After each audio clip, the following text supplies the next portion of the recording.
Right. So, sadly, you're going to talk a little loud today. It's going to be using your picked up voice. Are you gonna be able to pick up? Yeah, I can edit the background noise. Turn it down. Focus mainly on what we're talking about. So, in this episode of Peek into the Mind, with Maria Nicole, we're going to talk about post-show life. We go over things that we learned, and then go into the changes of like body dysmorphia and stuff. Things of that nature after the fact. Things to look forward to, things that change. Fuck with your mind. So, we're going to start with. So we wrote down a list of lessons that we learned that I guess we could jump into now. The first thing that I thought of was the video and picture purchase.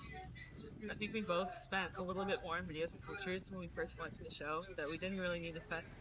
I feel like if you're going into a show and you want to buy something for memories, definitely choose either the video or the photos. Yeah, don't do both. Yeah, both is a little overkill.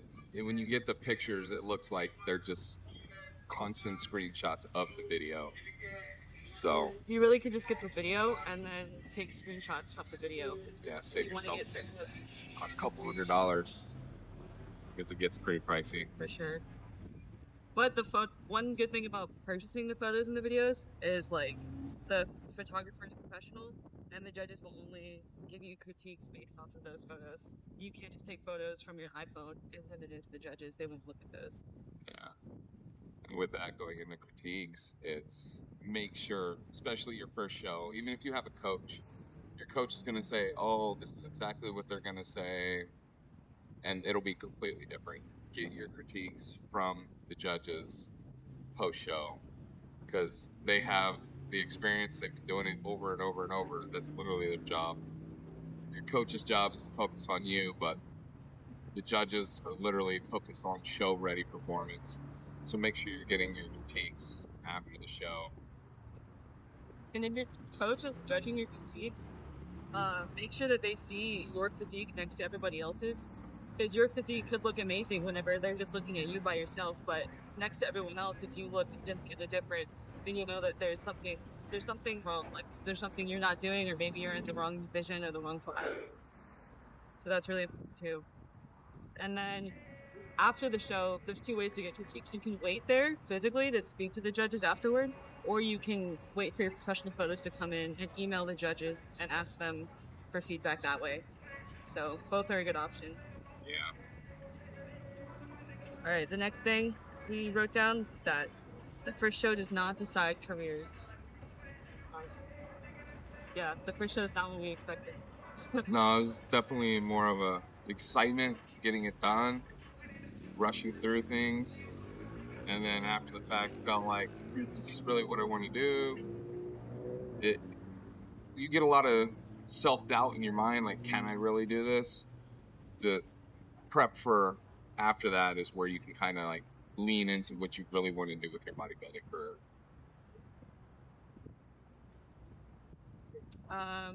Not looking at other competitors. Yeah, so that's a big one.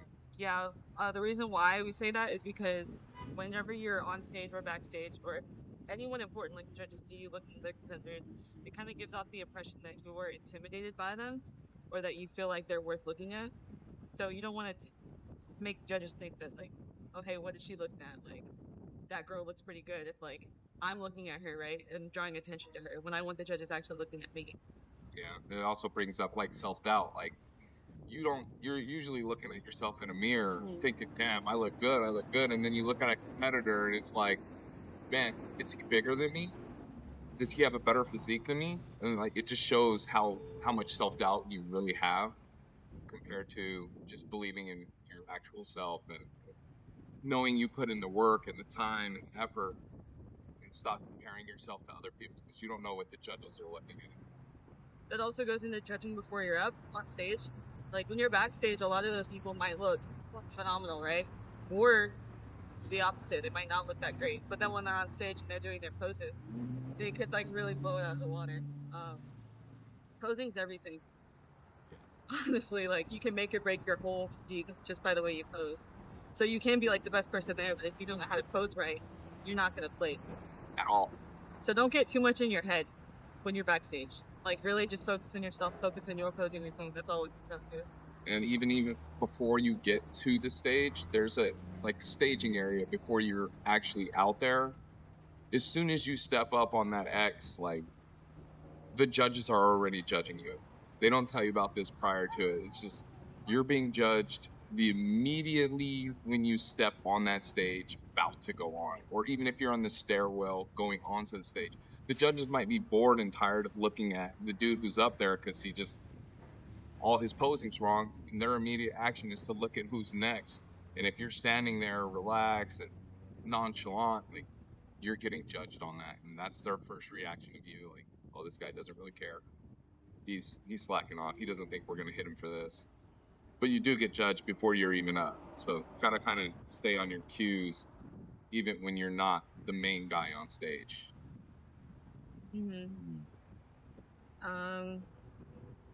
So show day meals, that's probably like one of the most important things.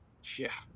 You should know going into it like, exactly what to bring and what to eat, but it might be subject to change based on how you're looking and what your coach says. And so throughout the day, your coach is going to be telling you, okay, this is how many carbs you need, this is how much water, this is how much salt or sodium.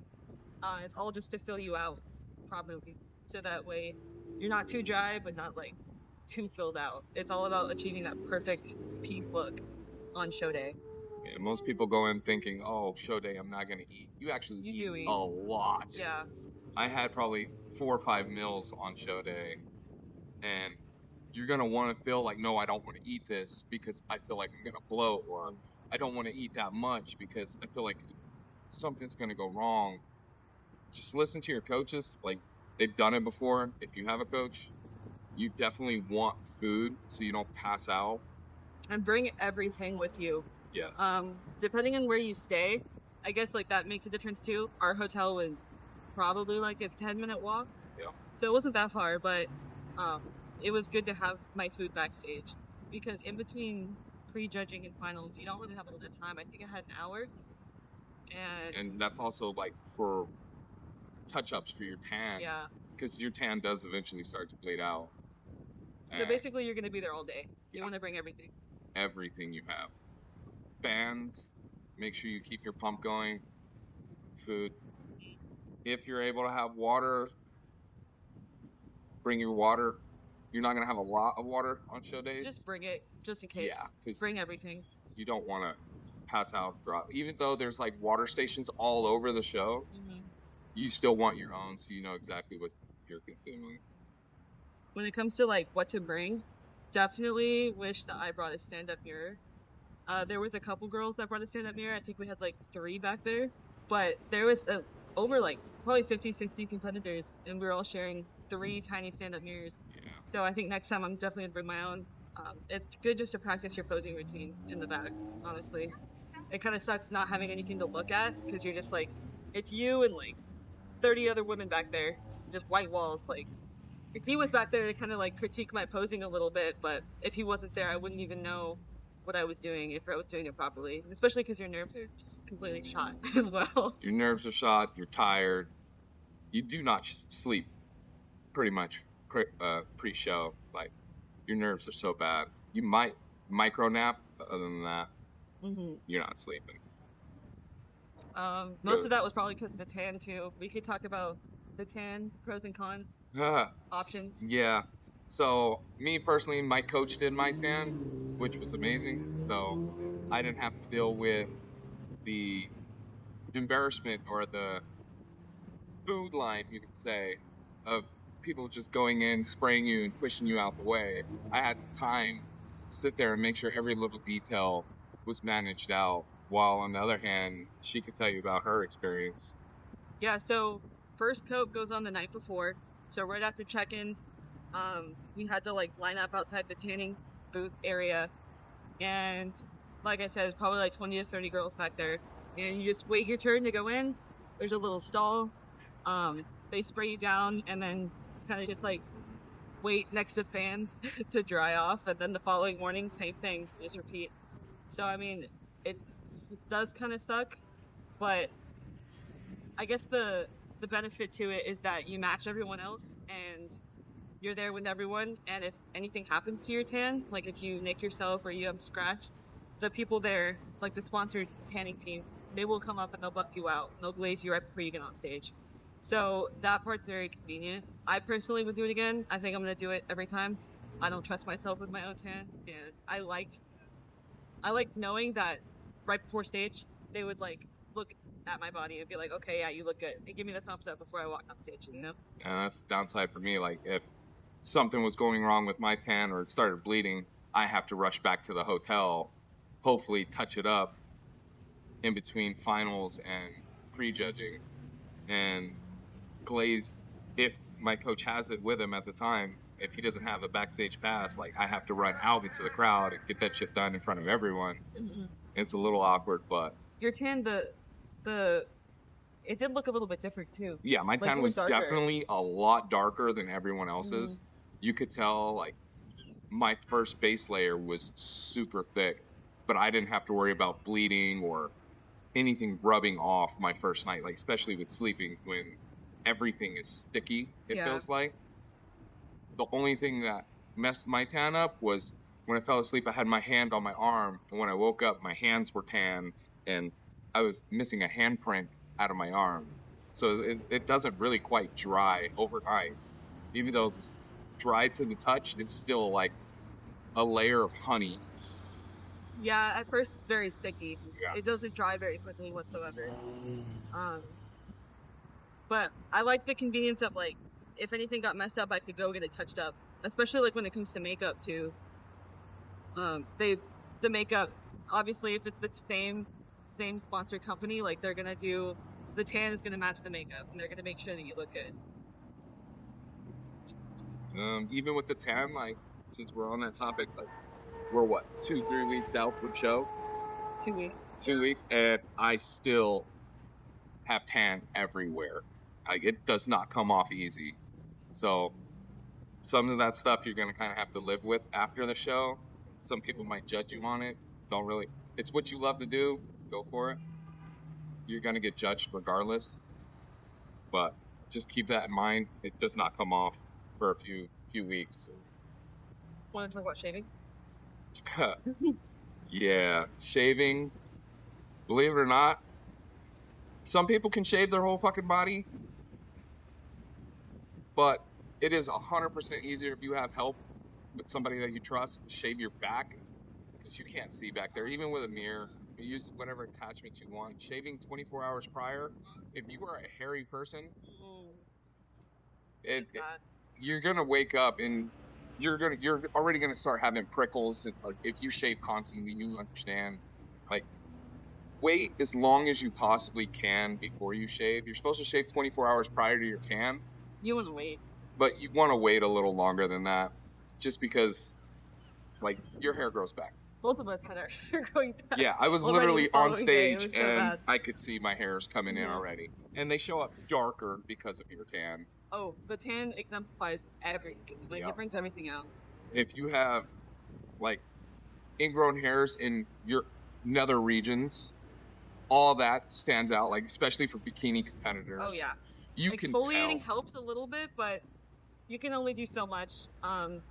Speaking from experience, I would definitely recommend getting a Brazilian wax beforehand. I think it's so much better than shaving. I would definitely, this next show, I think I'm going to wax my entire fucking Yeah. body compared to shave everything. Shaving is just very time consuming. And when you need every bit of sleep you can get, it's definitely a challenge to 'Cause force that in here. nicks are going to happen when you're shaving, and usually it's not a big deal, right? But with the tan, like you were saying, they just show up as like really, really dark spots. And whenever you're just like putting everything out there, it kind of sucks to have all that. So yeah, lesson learned there. What else do we have? Your gear, when you're bringing that, bring extra outfits. So I went in there with the intention of wearing only one pair of shorts and I thought they were like going to be the smallest. I lost, I think it was 7 pounds when I did my water cut, and I could literally see through my shorts straight down doing push-ups. So you might want to go a size smaller.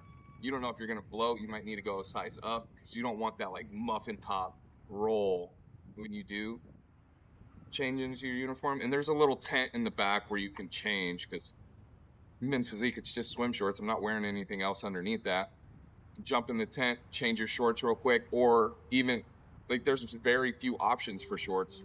There was like 4 or 5 people wearing the same thing. You don't want to match somebody else. So you want that diversity that kind of helps you stand out from other people. So just being prepared with extra definitely helps. I don't know if that's the same for... So I would also say bring more than one bikini if you're a female and you're competing. Like he was saying, whenever you do cut weight like that super quick, it takes you by surprise. I had a slight panic that night, the night before the show, because I realized my bikini didn't fit. And every time I went to go hit my front pose, the bottom opened up. And so I was gonna look for tape and try to like tape my bikini to my skin.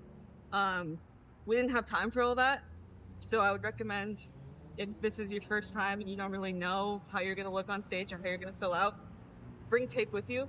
Like try to get some double-sided tape just in case you experience something like that, because it would be horrible if you got there and you had one bikini and it didn't fit you. Yeah, that's all I had to say about that. Yeah. Tape would definitely be important. Don't make rash decisions. What were we even referring to? Jumping into the next show. Yeah, jumping into your post But post show. You're gonna be super motivated to want to do it again, 100%. But you still need to give your body a break. You put your body through a lot of stress. in between prejudging and finals, like right after prejudging, my coach called me and she asked me if I want to do another show in 3 weeks, and I said yes because I was so excited, just so motivated at that time. And literally like the week after the show, I realized I couldn't do it. Like my body couldn't take it because of everything that you go through post show, which we're gonna talk about after we get through like our lessons or the things we learned. But yeah, like he was saying, don't immediately commit to something you don't know if you can like follow through with. Yeah, give yourself a day. Let yourself A day. think. Literally the next day, everything changed. Yeah. Burdens of expectations. Yeah, I have a lot to say about that. Go ahead. So what we mean by that, the burden of expectation, is where you might be surrounded by a bunch of people, like friends, family, who think highly of you, right? Like they're super excited for you, and they're just like, "Oh, you're gonna do great. You're gonna win. I just know you are." I don't think a lot of people talk about the burden that puts on you, right? So they're trying to be supportive, but I know in my experience, whenever people would tell me that, it kind of felt like they were putting so much pressure on me, like pressure that I didn't need because I was already stressed enough as it was going into the show. It kind of like, it made it can almost take away from your placing if you get second or third, but then you had everyone going into the show telling you that you're gonna win, because then it's just like, oh well, I got second, I got third. Should I be ashamed of this? Like, I didn't get first place, so does that mean that I didn't do as well as everyone thought I would have done? And it's hard because you don't want to feel like a failure because you just did something that you never thought you could do, but then everyone else in your life, they don't mean to make you feel like you didn't do as well as you should have done, but that's kind of that's kind of how it feels. Yeah, and then if you have multiple divisions you're competing in, and your first one, you already are lower than what everybody was telling you you're going to do, it's just going to drag you down even more. Yeah. Because you're going to go in that next division, true novice to novice, and be like, well, I couldn't even stack with these guys. How am I going to stack with this next group? And it'll just shoot your confidence down. You'll notice people that'll start looking down and not paying attention. There was even a few guys that dropped out of the show because they didn't feel they were confident enough to actually go on stage. Yeah, so when your friends and family say things like that, they're trying to be supportive. They're not trying to like hurt you in any way. But just keep in mind, they don't really know what you're going up against. They don't know the criteria, only you know that. So try to keep your expectations not low, but just like not super high. Like, don't let people tell you like you should win or you should be at the top, because you don't know. You don't know who's going to show up that day, so you can't get super caught up in the placing. Yeah, you'll never know who's going to be there. I think when we first got there and we were doing the athlete conference, there was like 30 or 40 people for the hero division, and on show day 17 of them dropped out, and then it ended up not even halfway through prejudging where there was no one left. So you never know where you're going to be or who you're actually going to go up against. Also, if you make first in one of your classes at one show, and then the following show there's more people that show up, and then you don't make first, so you make third, fourth, or even worse, like, you can't let that affect you too much, as long as you're doing better than you did before. Like, only compare yourself against you. Like, Yeah, you're not against always other people. better. The stress when family's there. Family and Yeah. friends. That was This is definitely touchy. a big one. We ended up having like a whole group of people in the audience that were rooting for us, and it's a distraction because when you go on stage, you're not supposed to look into the crowd. You're supposed to only keep eye contact with the judges. And with your stress levels being so high, you're really irrational. No sleep, no food, no water. Yeah, tensions are really tense. Like, I was finished well before she was. And when I went out, I refused to go say hi because I was so irritable. I was so thirsty. I was so hungry that I just went backstage again and like hid from everybody that came to support me. Like, I appreciate the support, but I didn't want to like lose my shit on people that I consider to be friends. Yeah, I feel like there's nothing wrong with that. I think that that's normal.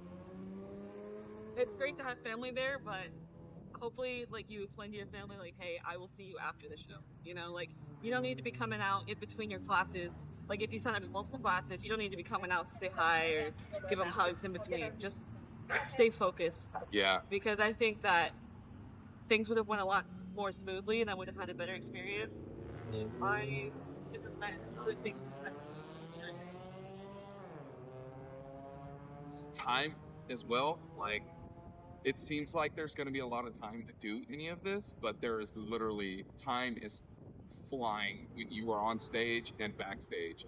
I would say there was like maybe 2 minutes where you're pumping up, and then before you know it, you're lining up to get glazed, and then you're jumping in the line because you're next to go prejudge. And then right after that, like, your 30 seconds that you have on stage, it feels like 5 seconds. Like, it feels like there is It goes no by time. so fast. So fast. So before we go on to the next one, real quick for the girls, make sure you pack all your makeup, all your hair supplies, any sort of like tanning touch-up materials that you might need. Even if you're paying like the sponsor tanning company, tanning makeup company to do your makeup when you're tanning your hair, still bring all your stuff, because I missed makeup touch-ups and hair touch-ups. So I had my hair and my makeup done before prejudging, but then for finals, whenever you do your individual routine, I didn't really have anything, and I didn't bring anything either because, I don't know, I guess I was just super unprepared. I thought that they would be able to touch it up, but I missed it because, like you were saying, things go by so quick. And I think I was eating during like the 30-minute block that they had for makeup and hair. So, that's one thing I learned. Bring your own stuff, just in case, because you never know what can happen. And then your heels. I wore my heels all day because I figured I could just practice posing all day. I just now got feeling back in my toes. So don't wear your heels all day. Bring slippers. Take them off.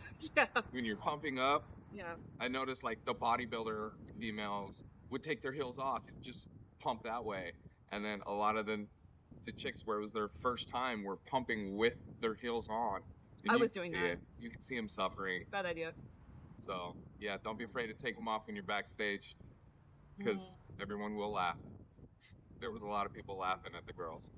Well, I didn't want to bend down. That was the problem. Every time I bent down, my tan would crease. Oh.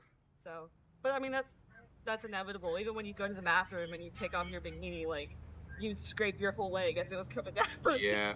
I mean, there's really, like I said, that's another benefit of paying the tanning company that's there to buff you out and to glaze you before you get on stage. Yeah, I wish things are gonna happen. that. All right, last one is the the room full of snacks and the cheap meals. Yeah, so I happen to know her pretty well. So I was first to get into the hotel room, and I noticed there were snacks. So like I had to hide them because I know how she is. Like if she sees chocolate, it's gone. She had, what was it, Rice Krispie treats in her lunch bag where she was supposed to be eating through the show, and I'm pretty sure she ate all of them. Because like when you're that hungry and you have sweet cravings, like you're gonna attack like, no matter what. So definitely don't bring a lot of snacks. Just, it's a bad idea too, because you're in such a vulnerable state after the show, because you're so depleted. And the first, especially what he was saying, like with family and friends there, they're just so excited. They're like, "Oh, what are you gonna eat after the show? Where do you want to go out to dinner?" But really, like, that's really bad for your like mental state. Honestly, Yeah. at least for me, anyway. I didn't need all that. I really wish that I would have kept myself a little bit more under control when it comes to like having a cheat meal after the show. Like, I didn't need to go crazy, No. but I felt pressured into it almost. Like Yes. like I deserved it when really I didn't. Like, I would have been fine with chicken and rice again, honestly. Yeah. Going into your cheat meal, Mm-hmm. like what you're craving, like me personally, I was only craving a cinnamon roll. Do not go nuts and be like, oh, well, let's go to Cheesecake Factory or let's go to Chili's and let's just devour food. Get that one thing that you are craving, and the feeling and the sensation you'll get from that simple, small snack will completely make everything worth it. I ate like shit after the show. Yeah, it felt good to have whatever I wanted, but the feeling after I got my cinnamon roll cannot be compared to anything else. Like, it was like a high. Like when I got my medals, it was like the best euphoric feeling ever, just from that one cinnamon roll. And I think everything I had before that just never sufficed, and I could have kept going all day long and never got that feeling. So when you're gonna cheat, get what you're actually craving and stop at that.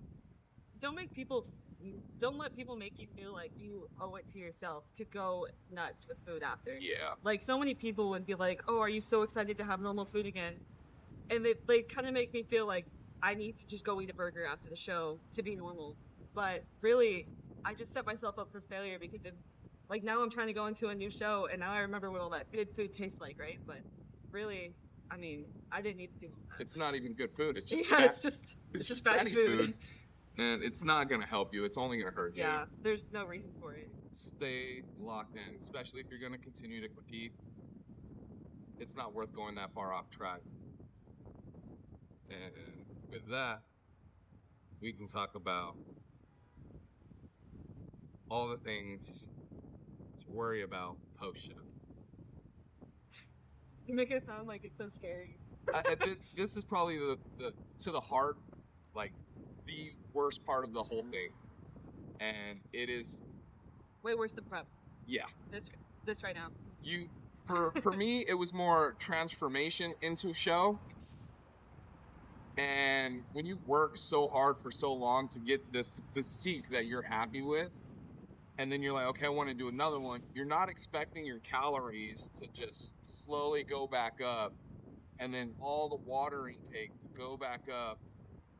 You're not putting on fat, but you're definitely able to see the layers of water, everything in your body at that point. So your six pack, if you're a dude, it's gone. Or if you're a female, it's gone. I was gonna say, it's just gone. It's 100% a mental game, and like body dysmorphia is a huge factor, and it will throw you off your game. I was not locked in after the show, and I was able to start drinking gallons of water again, eating normal again. I 100% looked at myself in the mirror and was like, what are you doing? You're reverting back to who you said you would never become again. And I would say it kind of makes you depressed.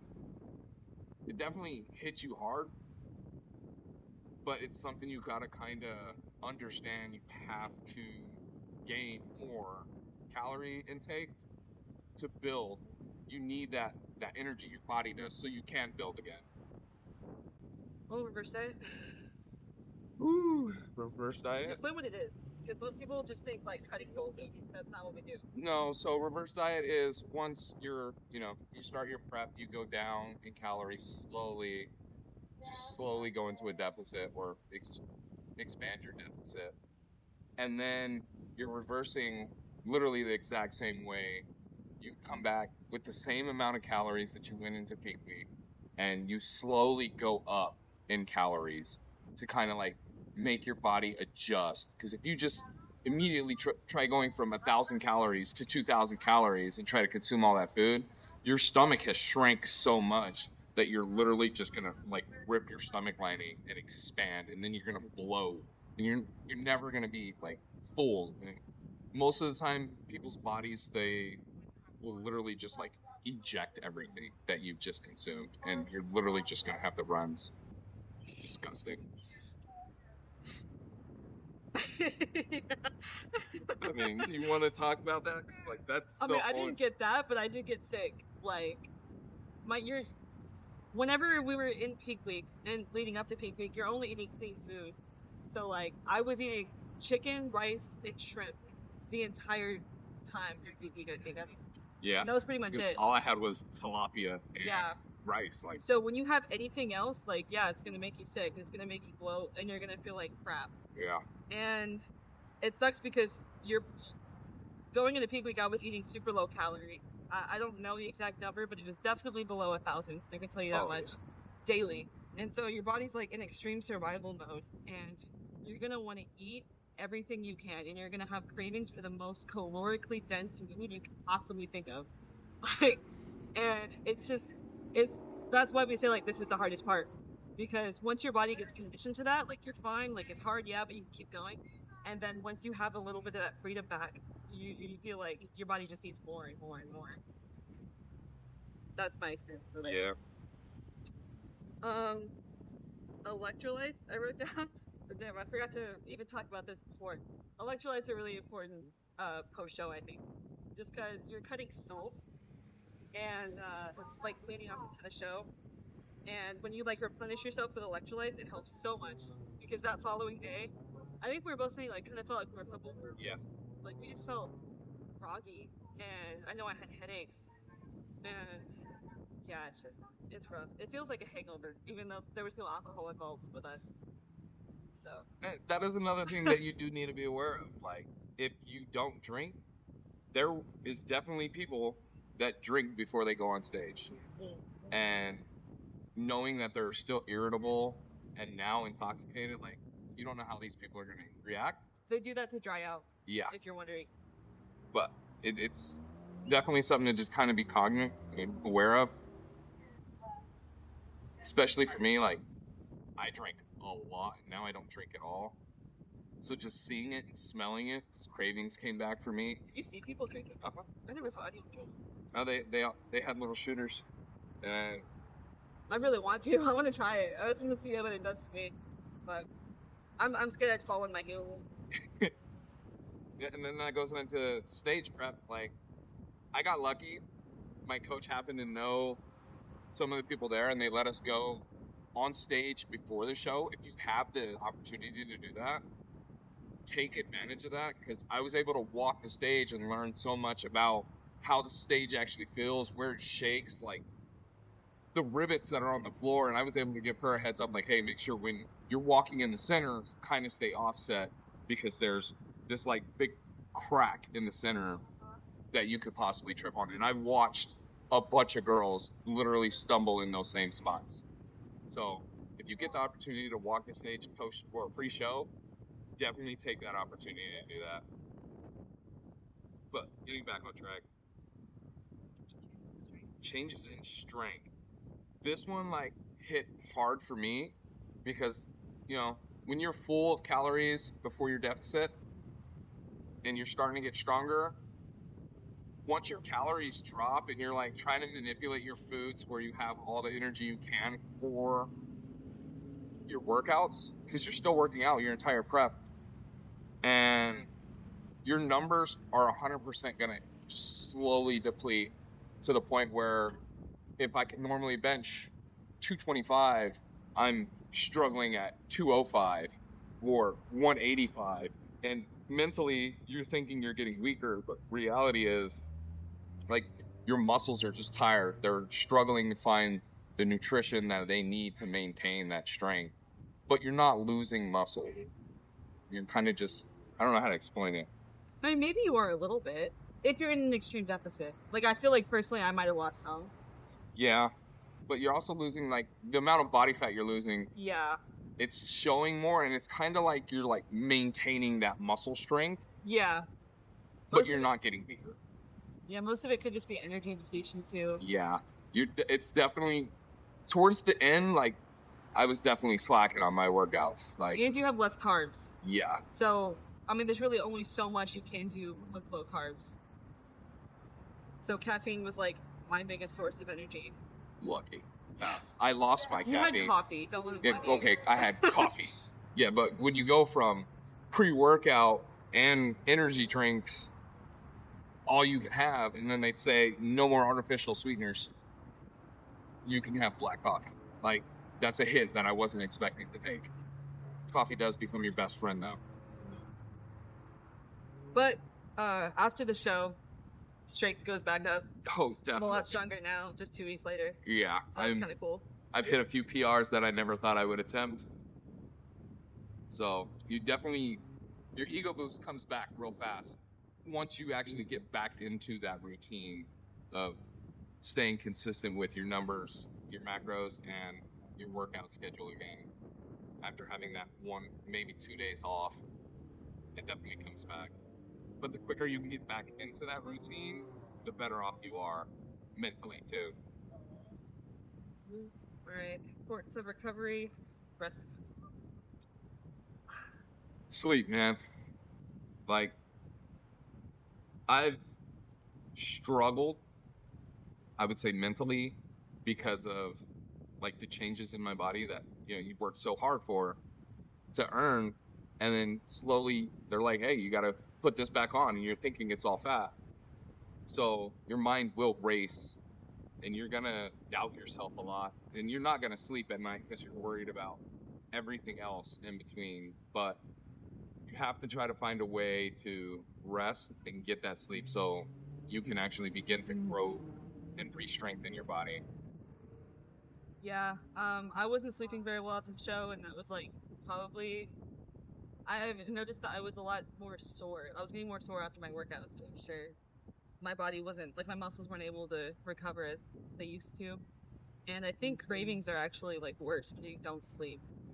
Yeah. Honestly, I think when you have adequate sleep, you're a lot better. Your mood's better, and you don't like want to eat as like ridiculous foods. You know, like I think it's easier for me to stick to my diet if I get like a decent night's sleep. Yeah. And then I would say as quickly as possible after the show, get back into a routine.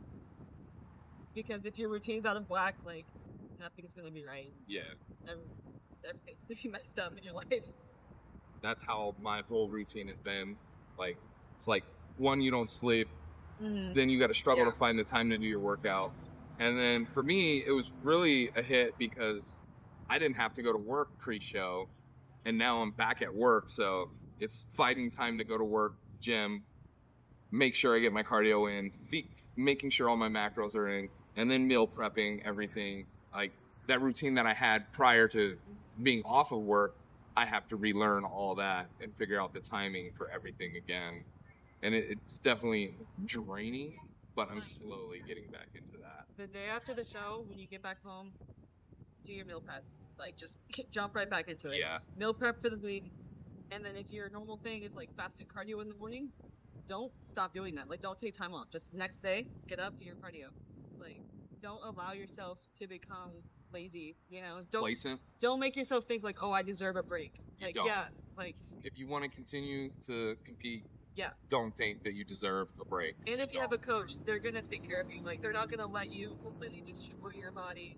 Like, if you actually legitimately need a deload, you'll get a deload. But if your coach is like, hey, you have cardio this time, 30 minutes, following day fasted, do it. Don't bitch and complain. Like, you're gonna be fine. They're gonna live through it. It's easier said than done, but definitely Yep. Just turn your mind off and go fucking do it. Yeah. That's the only thing you can do. You can't think about it. You just have to go. Mm-hmm.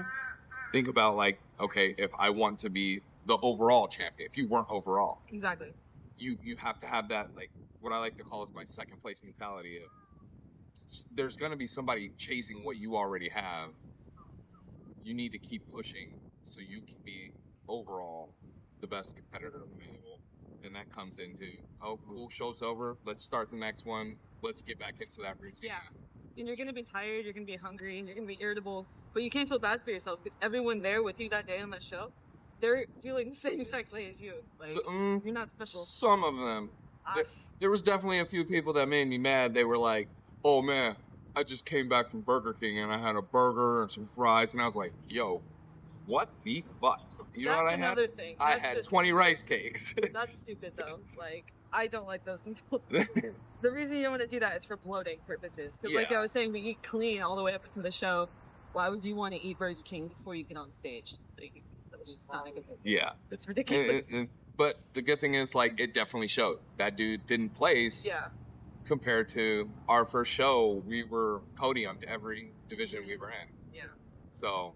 The reason they do that, by the way, is because after prejudging, the scores are pretty much done. Like, yeah. The judges have already decided who wins, right? So finals, when you come back, it's really just for entertainment and for you to do your individual routine to get on video for your family to see. So a lot of people will go out and they'll have like their cheat meal in between prejudging and finals. Yep. So, and some people think that like having fats actually helps you look better, like pop a little bit more for finals. I don't know. I had some fat, but it was just like peanut butter. You had a steak. I had a fucking steak. I was mad about it, but it was a horrible steak. I didn't want it at all. But apparently, according to my coach, it made me feel in so much better. Yeah. So I can only go off of what he said. All right. And the last thing is compose yourself. You had to freak out. You had a couple freak outs. Did I? Not really freak outs, but you were irritable. Oh, yeah. Oh, we walked into a Huckleberry, and something about the water, like it was like a sparkling water, like no one else noticed it but me. And I was 100%, like everybody was like, oh, let's go here. And I got sick of hearing it, so I was just like, fuck it. That's where we're going. I'll just deal with it. And the minute I tasted the water, I lost my shit. And I told the waitress, I was like, look, I'm sorry. We want our tab. I don't want to fucking eat here. And I felt like a dick, but at the same time, it's not what I wanted. You know? The whole purpose of that weekend was, we were doing a show. It was supposed to be our weekend, and it felt like they were trying to take it and make it theirs. Yeah. In my eyes. I understand that. But yeah, I definitely was very irritable after the fact. Everything that was on the menu was fried, straight out of a freezer bag. It's just not what I wanted. Yeah. People can definitely get under your skin very easily. But at the end of the day, they're there to support you. You know, like if they show up to your show, like, don't be a jerk.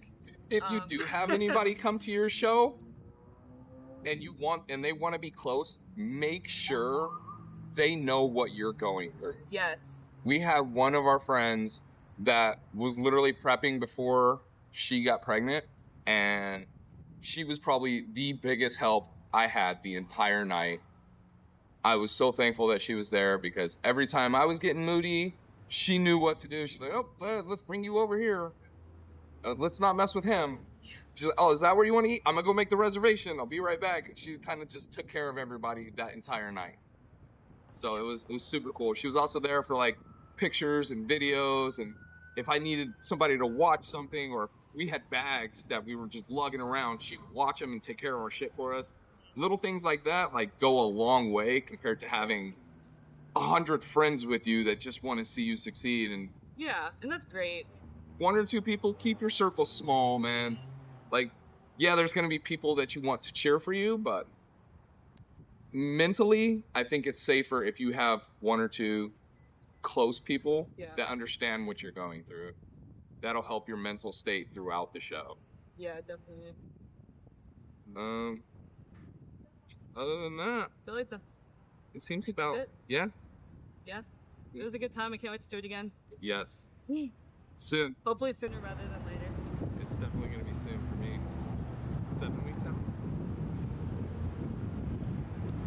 But yeah, that is another peek into the mind of the life of bodybuilding.